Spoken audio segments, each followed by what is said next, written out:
தேவனுடைய பரிசுத்த நாமங்களுக்கு துதி கன மகிமை உண்டாவதாக. ரட்சிப்புல நிலைத்திருந்து வாழ்ந்து கொண்டிருக்கிற என்னுடைய உங்களுடைய வாழ்க்கையிலும் வேதத்தின்படி இருக்க வேண்டிய அநேக காரியங்களை பார்த்து கொண்டு வருகிறோம்.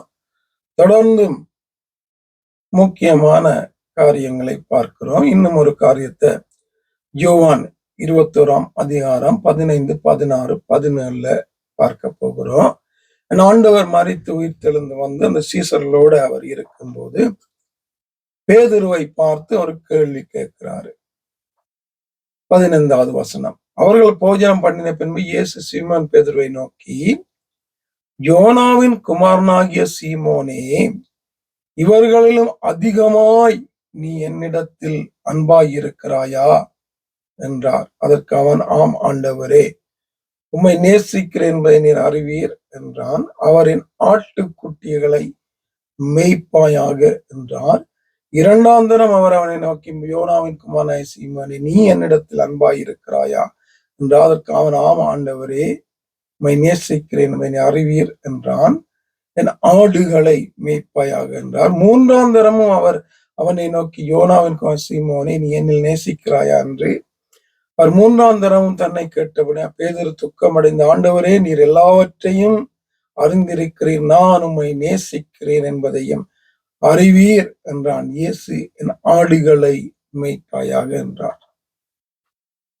அங்கே பேதுருவை கொண்டு தன்னுடைய சபையை கட்டுவேன் என்று வாக்கு பண்ணின இயேசு, அந்த பேதுரு அந்த தன்னுடைய தான் போன பின்பு அந்த ஊழியத்தை செய்வதற்கு ஆயத்தமாய் இருக்கிறாரா, தகுதியுள்ளவராய் இருக்கிறாரா, தான் சொன்னபடி இருக்கிறாரா என்று அவரும் அறிந்து கொள்ளும்படி, மற்றவர்களும் அறிந்து கொள்ளும்படி, ஊழியத்துக்கு அழைக்கப்பட்ட இந்த நாள்ல இருக்கிற நாங்களும், கேட்கிற நீங்களும், விசுவாசிகளும் அறிந்து கொள்ளும்படி என் ஆண்டவர் ஒரு கேள்வியை கேட்கிறாரு.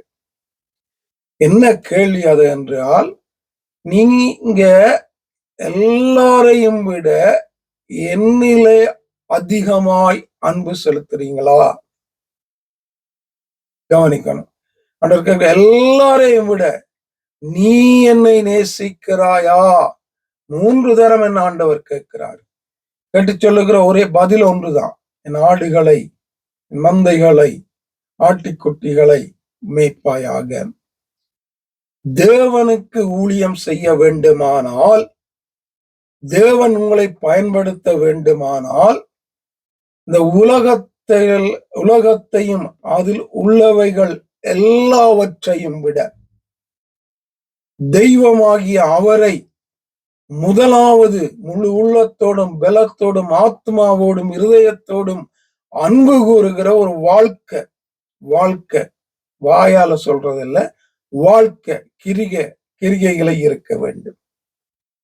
அதத்தான் அவரும் உணர்ந்து கொள்ளும்படி, நாங்களும் கற்றுக்கொள்ளும்படி ஆண்டவர் இந்த கேள்வியை கேட்கிறாரு.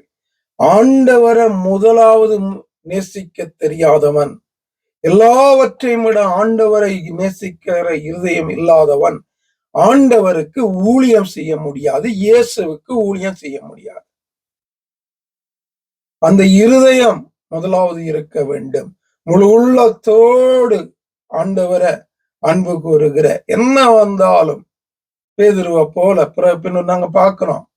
பேதுரு ஆண்டவருக்காக அநேக உபத்திரவங்களுக்குள்ளா போறாரு. அப்போஸ்தலர்கள் போறாங்க, ஸ்தேவான் போனாரு, அங்கே பவுல் போகிறாரு, மரணத்துக்குள்ள போகிறாரு, அடிகளுக்குள்ள போகிறாரு, அவமானங்களுக்குள்ள போறாரு, கட்டுகளுக்குள்ள போறாரு, ஜெயில்ல போறாரு, அநேக காரியங்களுக்குள்ள போயும் அந்த ஆண்டவரில, தெய்வத்துல வைத்திருந்த அன்ப அந்த நேசத்தை அவங்க விடல. ஆண்டவர்ல அன்பாகி இருக்கிறவன் அவர் சொன்ன வார்த்தையின்படி, அசத்தியத்தின்படி சத்தியத்தை அப்படியாக செய்கிற, வாழுகிற ஒரு மனுஷனா இருப்பான். அதான் ஆண்டவரை நேசிக்கணும், ஆண்டவர்ல அன்பா இருக்கணும்னு ஆண்டவர் எதிர்பார்க்கிறார். அதான் பேதுருட்ட அந்த கேள்வியை கேட்கிறாரு. கேட்டு பேதுரு அப்படி இருக்கிறபடியால் அவருக்கு அந்த ஒரு ஊழியத்தை கொடுக்கிறாரு. ஊழியம் செய்ய ஆசைப்படுறீங்களா? ஆண்டவர் பயன்படுத்தணும்னு ஆசைப்படுறீங்களா? வாழ்க்கையில் ஆண்டவருடைய வரங்கள், கனிகள், ஆவியானவர் தாளந்துகள் கிரிய செய்யணும்னு ஆசைப்படுறீங்களா? எல்லாவற்றையும் விட முதலாவது தெய்வத்தை உண்மையாய் நேசிக்கிற ஒரு இருதயம் இருக்குமானால் அப்படிப்பட்ட உங்களை பயன்படுத்துவது ஆண்டவருக்கு இலகுவாயிருக்கும்.